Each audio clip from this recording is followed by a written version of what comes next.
Father in heaven, it's no secret at all.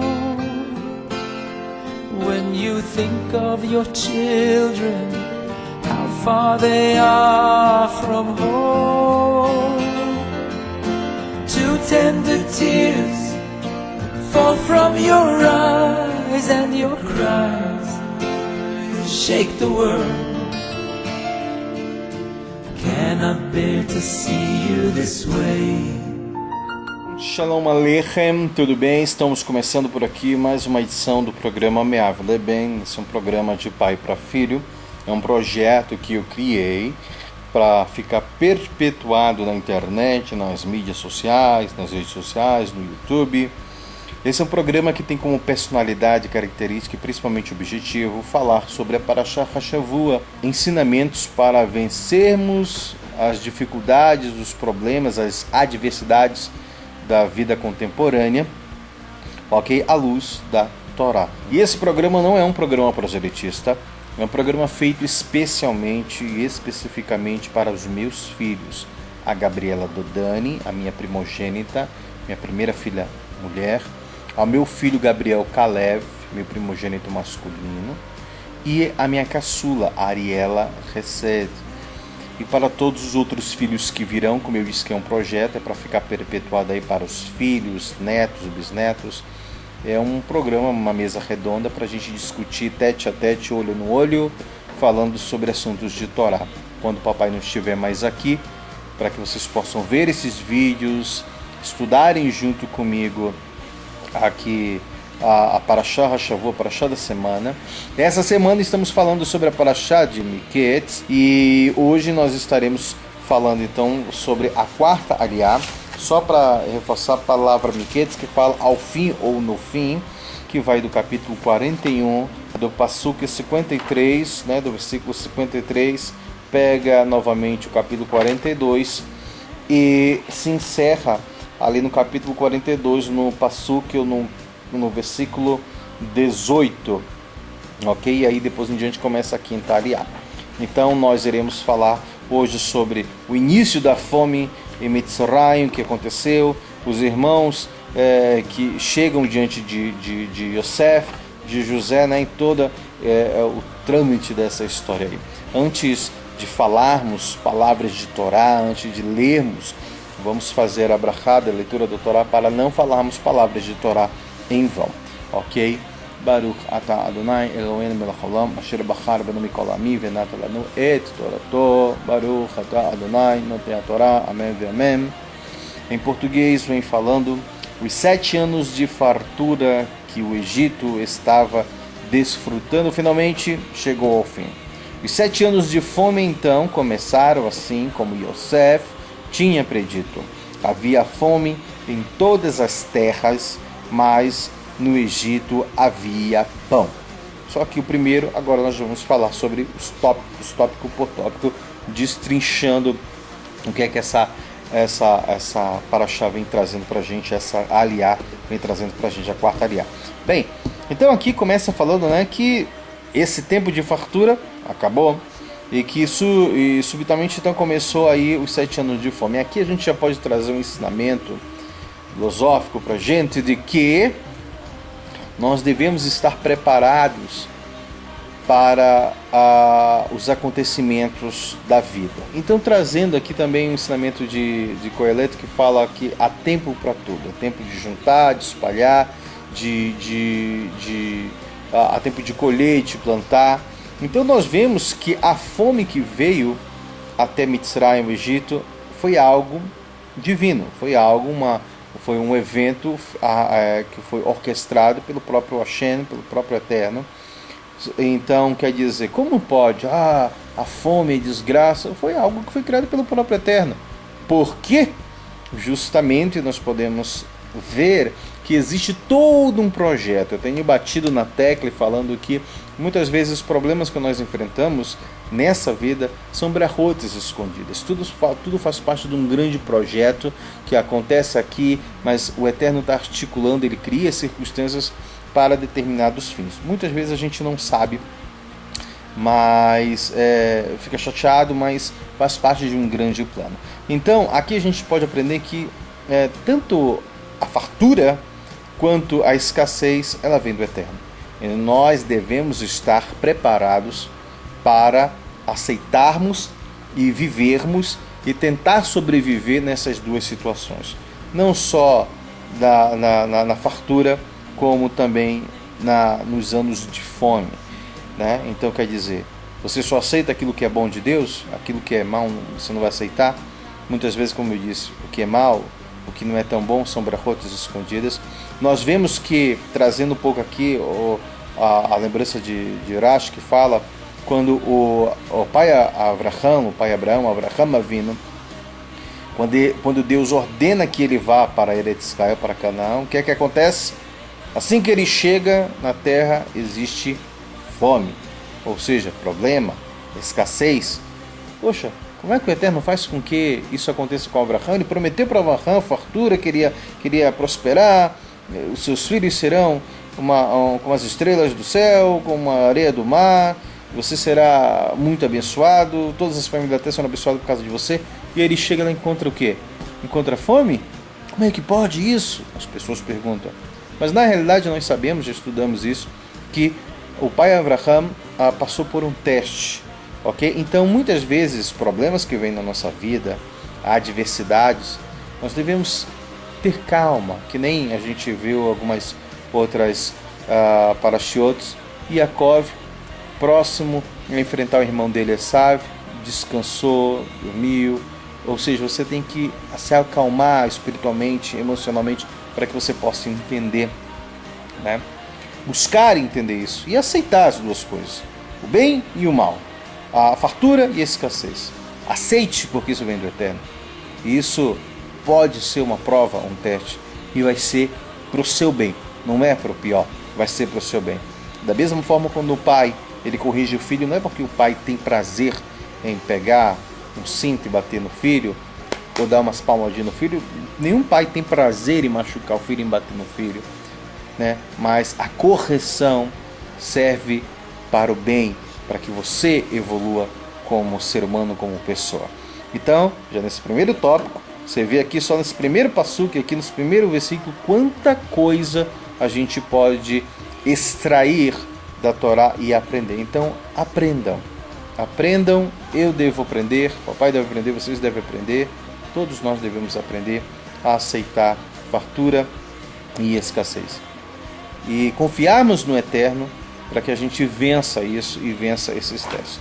Aí continua então falando que então começou essa fome, os 7 anos de fome, mas diz que havia fome em todas as terras, ou seja, não só no Egito, mas em todas as terras. Mas que em Mitzray, ou seja, no Egito, havia pão. Como é que pode na diáspora, como é que pode no exílio ter pão lá fora e não em Eretz Israel? Então, às vezes a gente pergunta, por que nós estamos no exílio? Por que nós não estamos em Eretz Israel? O que está acontecendo? Muitas vezes a sobrevivência pode estar aqui, né? Mas isso faz parte, como eu disse, de um grande plano divino. Ok? Aí você me pergunta, mas por que então o povo está na diáspora? Por que nós não estamos mesmo, como eu já falei em outros programas, mesmo o Estado de Israel hoje existir, por que nós não vamos para lá? Por que nós continuamos no exílio? Por que muitos dos judeus ainda permanecem fora de Eretz Israel? Faz parte de um grande projeto que no fim todos nós iremos descobrir com a vinda do Mashiach, que seja brevemente em nossos dias. Fala que no Egito então tinha pão. Muitas vezes nós encontramos a vida, o alimento na diáspora. Nós devemos cavar e encontrar isso. Então todo o grão acumulado, diz aqui que apodreceu, fala o Midrash, Rashi vem falando sobre isso, exceto de Yosef. Aqui já conta um pouco do Midrash, o porquê isso aconteceu. A terra inteira do Egito também começou então a sentir fome. Aí vem a pergunta, como é que a terra inteira do Egito começou a sentir fome, se lá as pessoas colheram também? Não foi só Yosef, não foi só o governo, mas as pessoas colheram. Então por que o próprio Egito começou a passar fome? Diz então o Midrash, vai dizer Rashi, o Kli Yakar, né? O Yefe Toar vem contando algumas coisas aqui pra gente, que os egípcios eles acumularam realmente os grãos, só que eles apodreceram. Então diz que a terra inteira do Egito então começou então a sentir fome, né? A população começou a gritar ao faraó por pão. Por que gritar ao faraó? Não era Yosef que tinha o controle? Por que foi para o faraó? E o faraó anunciou a todo o Egito: vão para Yosef e façam tudo o que eles lhes disseram. Porque Rashi vem então dizendo que Yosef disse para que eles fizessem, se circuncidassem, ok? Para que só então depois disso o Yosef então desse o mantimento. Mas por que Yosef? Parece algo meio ditatorial, né? Como assim Yosef vai impor algo a toda uma nação? Como é que pode? Isso é mal, isso é ruim. Como Yosef vai fazer isso? É um ditador, né? Deus o livre não permita, não é isso. Mas quando eles vieram ao faraó, eles disseram: olha, foi isso que o Yosef disse pra gente ali, que pra gente ter os grãos nós deveríamos nos circuncidar. E aí então o faraó retruca e fala sobre o seguinte: tá, mas ele não falou para vocês que vocês deveriam então guardar os grãos? Por que vocês não guardaram? E fala: nós guardamos, mas apodreceu. Então o próprio Rashi vem dizendo aqui que o faraó respondeu: nesse caso, façam tudo o que ele vos mandar. Ele já emitiu um decreto sobre os grãos e eles apodreceram. Ele poderia agora emitir um decreto sobre nós e nós poderemos morrer. Ou seja, aqui o Rashi vai dizer que o faraó começou a ter um certo receio por Yosef, porque ele sabia que Yosef tinha ali um certo grau maior realmente do que ele. Por isso que o faraó vem dizendo que somente eu sou maior no trono. Por que no trono? Porque ele sabia que Yosef era muito mais superior do que ele. Tem um outro caso que a gente conta aí, que naquela época, quando Yosef saiu do calabouço ali, saiu da prisão, alguns ministros do faraó disseram que ele não poderia ser vice-rei, não poderia ascender como um escravo. A gente estudando antropologia, história e etc. sabe a história do Egito, que nenhum escravo isso era quase impossível, um escravo ascender na escala social do Egito, e aqui a Torá vem mostrando isso pra gente, que não poderia, e realmente foi um milagre que aconteceu, que Yosef jamais poderia, como um escravo, além dele não ser egípcio, ele era escravo, e era hebreu, e era acusado ainda de crimes horríveis. Como é que pode? Então, alguns ministros eles disseram que ele não poderia, porque além dele ser hebreu, ele era escravo, ele era jovem, e aí fala que não, ele deveria saber 70 idiomas, e aí conta também que Yosef, na realidade diz o Midrash que o anjo Gabriel, chegou até Yosef, ensinou todos os idiomas para ele, e ele passou pelo teste e ele sabia todos os idiomas que um líder, o monarca, o faraó deveria saber. E diz mais ainda, finalizando, que o próprio Yosef tentou conversar com o faraó em hebraico, e o faraó não soube. Naquele momento ele ficou com medo, porque só quem tinha mantido ali sabia os segredos do hebraico era o descendente de Shem. E aí o faraó disse: olha, então não fala para ninguém, entendeu? Não divulga isso, porque você é maior do que eu e eu não posso cair em desmerecimento perante todo o meu povo. Então, enfim, é isso que aconteceu, tá? Então fala aqui o faraó então ficou com medo, porque disse: olha, mesmo que Yosef dê do próprio, mesmo que eu ordene, na realidade, a Yosef, que ele dê do próprio trigo que está sobre os cuidados dele a você, vai que vocês levem esse trigo e esse trigo apodreça novamente, ou que ele decrete isso, ok? Então, como ele viu sem uma saída ali, o próprio faraó teve que se curvar diante de Yosef, e ele disse: olha, então façam aquilo que ele está mandando. Ok? E aqui mostra um outro ensinamento que a gente teve em outra paraxá, ou se não me engano, em outras passadas, que fala que a venda de Yosef caracterizava justamente isso, que era o Mitzrayim, era o próprio Egito que estava sendo escravizado naquele momento, né? Não era o Yosef, mas o próprio Egito quando Yosef foi para lá. Interessante isso daqui. Aqui o Kli, a cara, fala por que Yosef disse às pessoas então que se circuncidassem. Vem a explicação então falando aqui que ele não era de uma forma ditatorial, Deus o livre não permita, Abshalom. Ele não era uma pessoa assim, ele era um grande tzadik gadol, Porque ser incircunciso, né, dentro da visão judaica, dentro do escrito da Torá, é tido como uma vergonha. Todo incircunciso é vergonhoso. Por isso que o Eterno deu a mitzvah a Avraham Avinu e a todo o povo de Israel, a Am Israel, porque isso era uma vergonha. Como o próprio Eterno diz nas Parashiot, quando a Avraham fez a circuncisão: eis que eu tirei a vergonha, né, de você, ou a vergonha sobre o povo. A circuncisão, se eu não me engano, depois do fim da Torá, quando começa o Tanar, lá no livro de Yoshua, né, Yehoshua, quando ele vai lá no Monte dos Prepúcios, que ele tira, se não me engano, o Eterno fala ali no Tanar que eu tiro agora a vergonha sobre vocês, né, quando eles estavam preparando, quando eles entraram em Eretz Israel, né, para ele guerrear contra a cidade de Ai, e ali com a cidade também da Jericó, né, Jericó, etc. Fala que eu tirei a vergonha hoje sobre vocês. Tem a ver com isso que era o prepúcio, a circuncisão, tá? E que também é um termo que se refere à fome, ou seja, também a fome, né? Isso está revelado lá em Ezequiel 36:30, vocês podem ver depois isso. E Yosef então sugeria que por meio da circuncisão a fome então cessaria.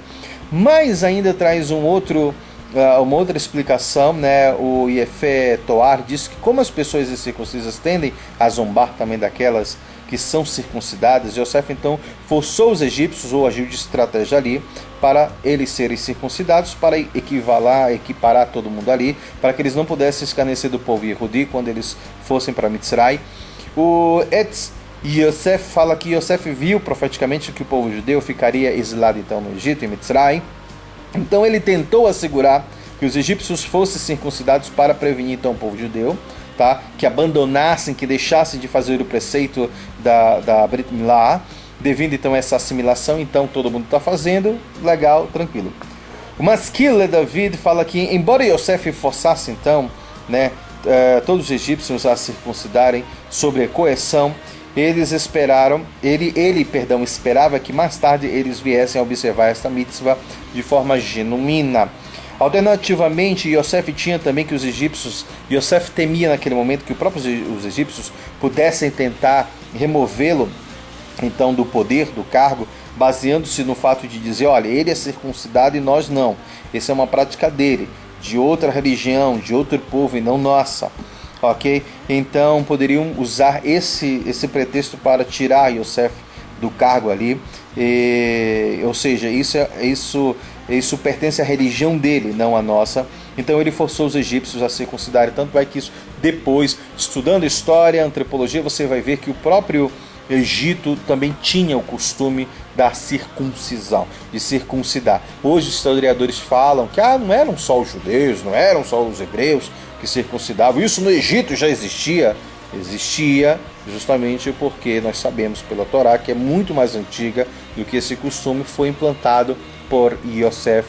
É fato, a Torá revela. Além disso, outros historiadores vão dizer: tá, mas aí os cananitas faziam isso, né, os outros povos ali que saíram do Crescente Fértil faziam isso, porque todos foram influenciados justamente também por quem? Pelo patriarca Avraham, que além de gerar outros filhos e filhas que saíram também pelo Crescente Fértil ali, como o Esav, que gerou então ali o povo Edom. Houve a influência dos midianitas também, o próprio Ismael, que foi para o Egito e etc, e criou esses povos. Então houve ali uma assimilação com essa influência do próprio pai Avraham, ok? Então a gente já começa a esclarecer isso daqui. Então Yosef, como era governador, ele estipulou aquilo dali e ficou para todo mundo. Continuando aqui no Passuco 56, a fome se espalhou então por toda a área, até para as pessoas ricas que viviam na terra. Yosef então abriu todos os armazéns e vendeu os suprimentos para Mitzrayim, para o Egito. Mas a fome estava piorando no Egito, e toda a terra então veio para Mitzrayim, para o Egito, para comprar alimento de Yosef. Yaakov viu, por inspiração divina, tá, que havia alimento na terra de Mitzrayim, do Egito, e ele disse a seus filhos: por que vocês estão aí parados, em algumas outras traduções, ou se exibindo, né? Entre parênteses aqui, Rashi já vem revelando para a gente, Vocês estão se exibindo que nós temos provisões, mantimentos? Eu escutei, ou seja, essa revelação, né, que há provisões em Mitzray, no Egito, e ele explicou, vocês podem ir lá e comprar algum alimento, vamos viver e não morrer. Novamente trazendo uma outra ensinamento aqui pra gente, que os nossos sábios vão dizer, o próprio Rashi vai dizer aqui, tá? Eu vou logo explicar. Diz Rashi que os filhos de Jacob, de Israel, nosso povo, tinha mantimento, né? Aí prova como, porque mesmo em época de crise, como o pai Abraham passou, como Yitzhak passou, como Jacob passou agora, o eterno Hashem, ele protegeu, e nós estivemos sempre sobre a proteção de Hashem, sobre o eterno, e nunca passou uma questão de necessidade, de fome extrema, porque Deus estava protegendo, né? Até existe a prova que quando Yitzhak fala que ele, não foi Yitzhak, ou Jacob foi Yitzhak, que fala que quando ele também passou pelo outro teste, né, no caso da terra, que passou fome, diz que no período da fome que ele passou, ele prosperou 100 vezes mais no período da fome, ok? Então, mas nós tivemos sempre a proteção do Eterno, e nesse caso também. Então nós podemos ver aqui que Rashi vai dizer que Yaakov criticou os seus filhos, ou então corrigiu, porque ele disse, vocês estão se mostrando à frente dos ismaelitas, né, que eram os descendentes de Ismael, dos filhos de Esaú, Edom, né, de Esaú, como se nós estivéssemos muito grãos. Naquele momento, eles ainda tinham, ou seja, ainda uma provisão. Não vamos especular, dizer que ele estava muito bem, não, eles tinham provisões ainda, não era bastante. Mas aqui o comportamento do filho, a princípio, parece de ostentação. Está todo mundo na crise, está todo mundo vivendo uma crise. E aí o filho está com óculos Ray-Ban, está ali ostentando, e o pai, Yaakov, como era um grande tzadik também, justo, humilde, ele achou isso indevido, esse comportamento. Está todo mundo passando fome e vocês estão ostentando. Ostentando de que maneira? Né? Só o fato deles não irem atrás, não dizerem que vamos ao Egito, a Mitzrayim, para comprar, isso significa, então, vocês estão muito bem de situação. Está todo mundo desesperado, está todo mundo na crise financeira, correndo atrás, fazendo de tudo para economizar, para comprar, e vocês não vão até lá, significa que está tudo bem com vocês. Então, esse comportamento de ostentação, ou achar que não precisa, poderia não que eles estivessem ostentando, né? Mas transpareceria que eles estariam ostentando, porque eles não estão precisando. Isso poderia gerar um problema de perseguição, de inveja de Ismael, de Esaú, do povo, né, árabe, enfim, né, dos descendentes de Edom, com relação aos israelitas aqui, já os filhos de Israel, né? Isso poderia causar o quê? Um problema gravíssimo de vida, né? Rashban nos diz que Jacob tinha medo do ciúme, não só deles, mas das pessoas de um modo geral, e não só dos ismaelitas, como o dia sabe. Então nós vemos aqui, nós podemos aprender que mesmo em momentos, né, de escassez, jamais ostentação. Eu sempre falo aqui para vocês, para a Gabriela Dodani, ao Caleb, a Ariela, o papai se considera uma pessoa muito humilde. Apesar do que às vezes a postura que a gente tem, as pessoas acham que a gente é boçal, que é ostentar, mas o papai é muito humilde com relação a isso. Ok? Mas nós devemos, e depois do processo de Teshuvá, eu busquei muito mais essa humildade. Antigamente, como eu fiz jornalismo, publicidade e propaganda, eu queria aparecer, o primeiro a falar era eu, o primeiro a fazer a pergunta de sala de aula era eu, sabe? Então, a palavra, tomar a liderança, fazer programas, eu tinha muito essa coisa de sobreviver dentro da comunicação. Você é o primeiro a falar, você tem que ser o melhor, né? E no processo de Teshuvá, o papai teve que mudar tudinho isso daí, acabar e ficar por último, e baixar mais essa bola, não se achar melhor do que as outras pessoas, não ser o primeiro a dar a palavra, e buscar sempre o segundo plano, estar por trás da cortina do espetáculo do que da vida. Então buscar realmente a humildade e não tentar aparecer. Eu me lembro quando eu cheguei aqui em Curitiba, eu ainda tinha alguns costumes lá do norte.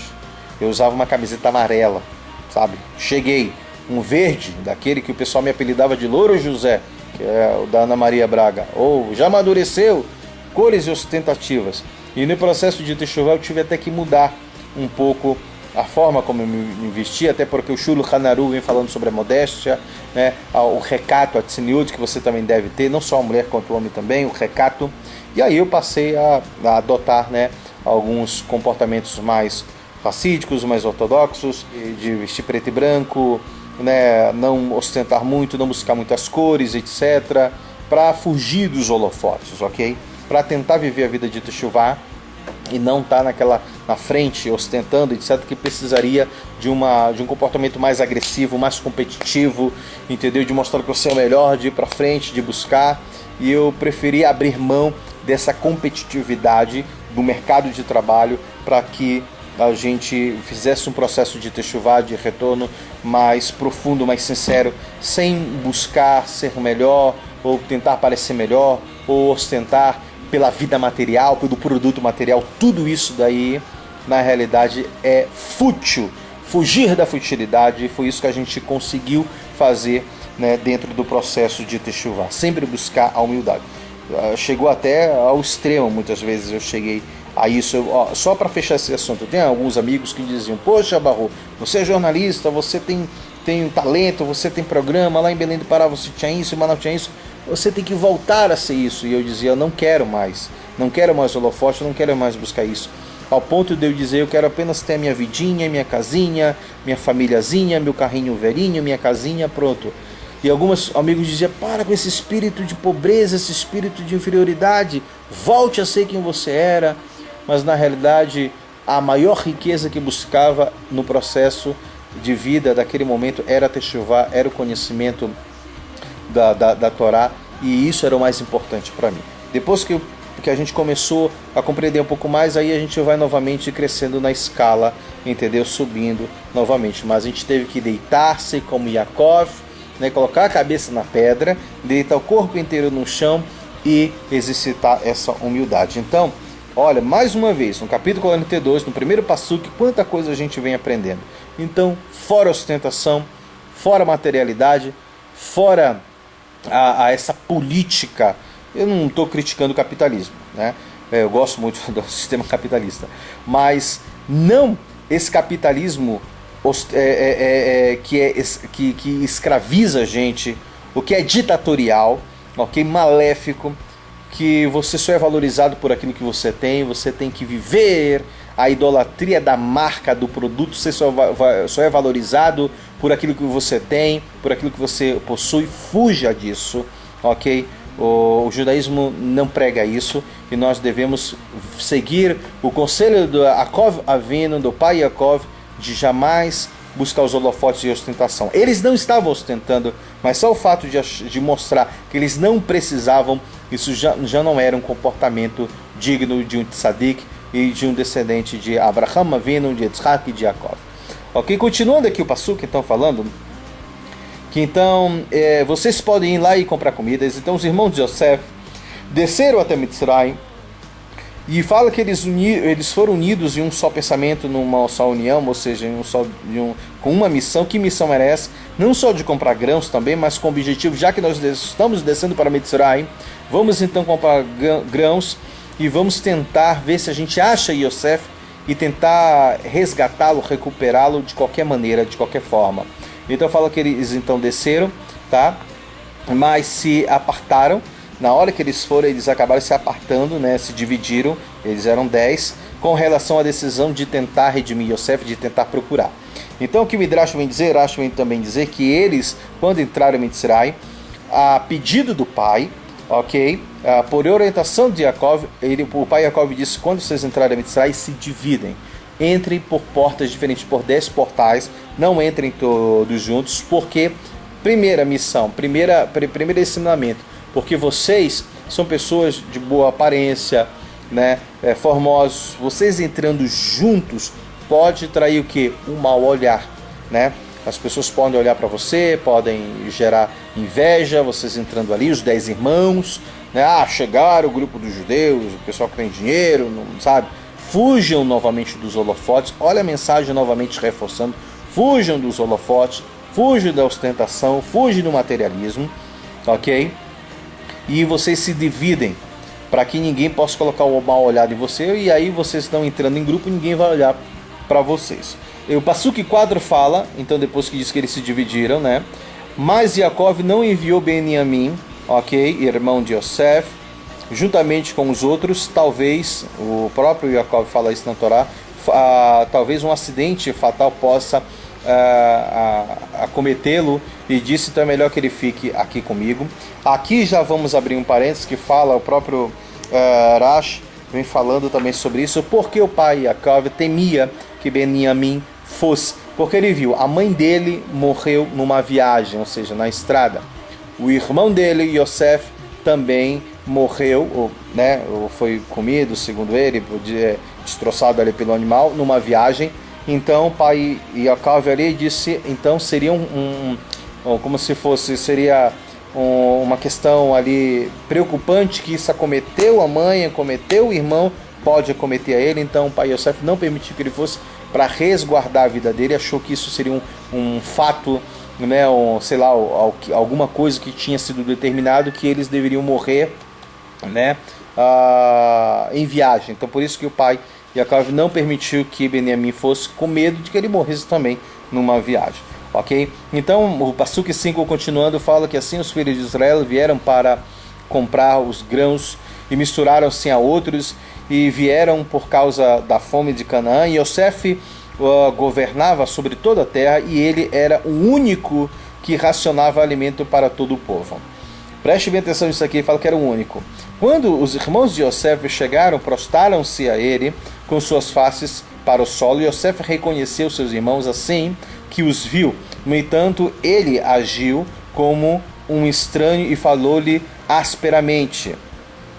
Primeiro ponto aqui, eu fiz essa pergunta, é uma pergunta minha, é um questionamento meu. Eu pergunto, como é que pode? Se Mitzrayim era muito grande, existiam vários pontos de distribuição, no meu ver, né?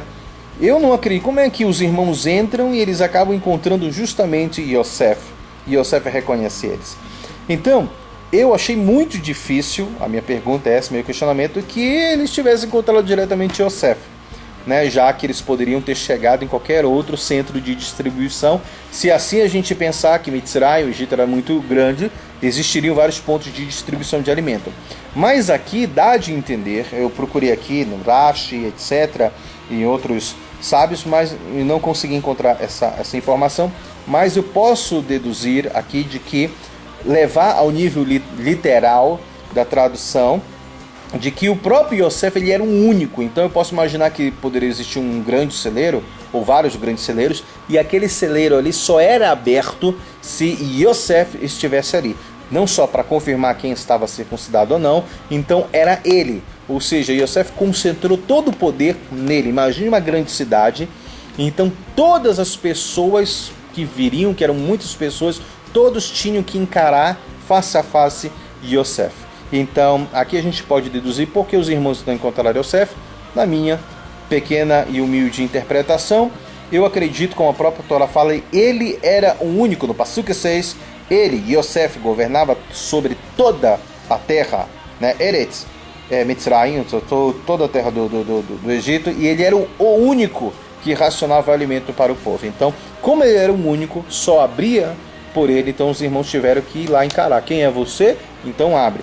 E aí fala então que Yosef reconheceu seus irmãos e viu, né? Mas os irmãos não reconheceram. Por quê? Então os nossos sábios vão dizer, o Rashi também vai falar, né, sobre isso, que quando Yosef foi vendido, todos os irmãos estavam aparentemente já maduros, com barba. Então Yosef, eles não mudaram muito durante esses anos. Yosef olhou e reconheceu todos eles. Já os irmãos não reconheceram Yosef, como falei, Yosef reconheceu eles, mas os irmãos não reconheceram porque Yosef, quando foi vendido, tinha 17 anos, não tinha barba e já tinha se passado esse tempo, e ele estava com barba. Ele era barbudo, ou seja, é completamente diferente do que a gente vê aí nos desenhos, a gente vê nos filmes de Yosef sem barba e etc. Não porque ele era egípcio, não, ele estava barbado. A Torá diz, é fato, ele era barbado, por isso que os irmãos não o reconheceram. Passuque 9 fala, e ele lembrou-se do que havia sonhado a respeito deles, ou seja, ele compreendeu que o sonho estava concretizado. O primeiro sonho que era dos feixes, ou seja, o lado material, né, a comida, ou seja, eles ali estavam se dobrando, né, os 10 ali, né, se dobrando, ou seja, pedindo a comida que era o cereal. Então, o primeiro sonho se concretizou ali, tá? E aí ele fala, e ele lembrou-se então do sonho. E diz que Yosef falou, vocês são espiões. Ele disse, vocês vieram espionar os pontos fracos da terra, né, para onde vocês podem atacá-la. E aí eles retrucaram e disseram, não, meu senhor. Eles replicaram, nós somos seus criados e viemos somente para comprar alimento. Por quê? Porque diz também aqui os nossos sábios que quem vem comprar alimento não pode ser um espião. Um espião, normalmente, ele é alguém que vai vender. Ele se finge que vai vender, finge que está fazendo alguma coisa e não adquirindo, né? E ele fala mais, nós somos todos irmãos de um mesmo homem. Mais uma prova de que eles não eram espiões, que eles estavam querendo dizer que uma pessoa, para ser espião, ela tem que ter várias características, né?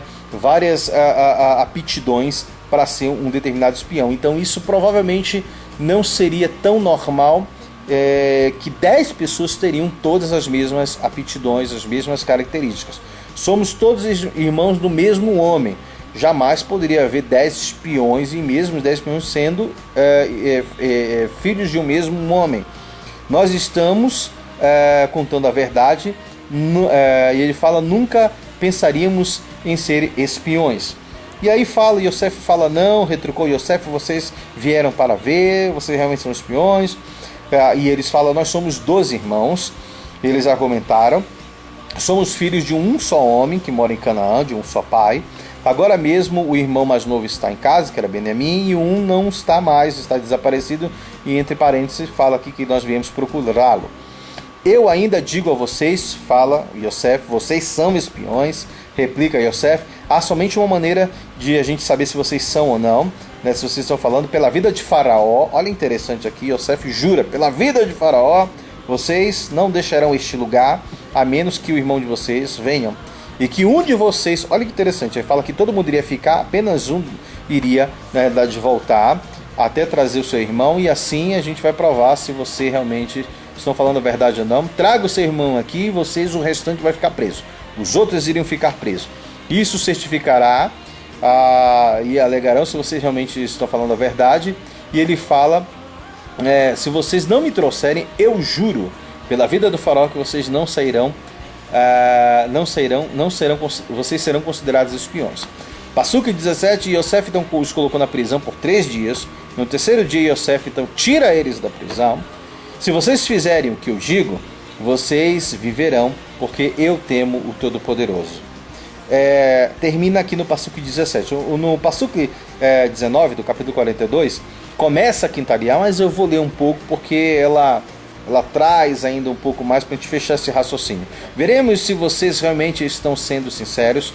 Um de vocês será mantido como refém. Peraí, por que ele muda agora? Ele não tinha dito e tinha dado a palavra pela vida de Paró, pela vida do faraó. Agora ele muda, entendeu? Um de vocês será mantido aqui. Ele inverte a situação. Um vai ficar e o resto vai ser mandado embora. O restante vai, né, com suprimentos, etc., para alimentar a fome de vocês, e tragam seu irmão mais novo até aqui, e a alegação de vocês será provada, se vocês estão falando a verdade ou não, então vocês não morrerão. E eles concordaram com isso, ele foi embora. Quando ele não jurava de forma sincera, ele jurava pelo nome de quem? De Paró, do faraó. Então não era um juramento válido, porque era pelo faraó, então não estava jurando diretamente ali de forma verdadeira. Para a gente finalizar, Hassidut nos traz um ensinamento muito interessante que eu quero finalizar com vocês sobre. Em geral, existe 2 tipos de tzadikim, de justos, indivíduos justos. Existe o tzadik eremita, eu me considero um pouco eremita, tzadik eremita, e existe o tzadik terrestre. O que é o tzadik eremita? O tzadik, o justo eremita, acha que este mundo atrapalha a sua união emocional com Deus, com Hashem. Diz que o mundo físico ele atrapalha então a sua união emocional com Deus. O mundo é profano, Deus é sublime. Um tzadik eremita evita interagir com objetos, né, e pessoas, isolando-se muitas vezes em um lugar onde possa rezar, meditar e estudar, sem ser incomodado, porque só assim ele vai conseguir viver a vida religiosa, a vida espiritual que ele quer viver. Ele muitas vezes se eremita, ele se distancia. Já o tzadik terrestre, por outro lado, está conectado diretamente com Deus de maneira muito mais forte, ao ponto de o mundo não conseguir de forma alguma abalar ele, ok? Ele é forte suficientemente para viver, misturado na mundanidade, na materialidade, e isso não atrapalha ele de maneira nenhuma, ok? Ao ponto de o mundo então não conseguir em nada desviar a ele da consciência do divino. Este tzadik, o tzadik terrestre, pode relacionar-se com o mundo em um nível mais básico, né, e ainda permanecer totalmente envolvido com sua percepção do divino. Alguns sábios vão dizer que muitos dos judeus, tzadikim, grandes judeus, eram homens de negócio, que estavam envolvidos, né, com o mundo físico, com a materialidade. Assim, os irmãos de Yosef eram pastores eremitas, né, eles se distanciavam para... Como a gente já leu isso antes, eles eram pastores que tomavam menos tempo deles, eles tinham mais tempo para se dedicar a Torá e mitzvot. São reconhecidos, então, eremitas. E Yosef não era eremita, que era um governador terrestre, pois ele simplesmente não podia entender como alguém pode, né, se envolver, estar tão envolvido intimamente com o mundo físico e ainda assim permanecer um tzadik perfeito. Dizem que esse é o maior nível, ok, que você pode chegar da espiritualidade, porque a gente já sabe, já falei isso várias vezes para vocês, que o maior objetivo, o projeto inicial desde a Torá do mundo é tornar o mundo físico uma morada para Shem, para Kadosh Baruch Hu, tá envolvido nisso. Eu disse que eu me sinto um pouco mais eremita, porque no processo mesmo de Teshuvah eu tive que me afastar de muitas coisas, como eu já falei aqui de você, do trabalho, de amigos, de pessoas. Eu tive que buscar me afastar de tudo aquilo que poderia me influenciar, me perverter, ou enfim, eu tive que me distanciar. E depois desse processo de Teshuvah, agora o papai começa a voltar, se assimilando, brincando aqui. Então eu me sinto um pouco eremita, porque eu não me sinto... eu tenho aprendido mais isso, eu acredito que eu tenho evoluído, né, até buscando um pouco mais aí da filosofia, ou da doutrina do judaísmo humanista, né, de você respeitar o próximo, de você estar envolvido, né, dentro desse mundo material, desse mundo físico, e assim você evolui muito mais.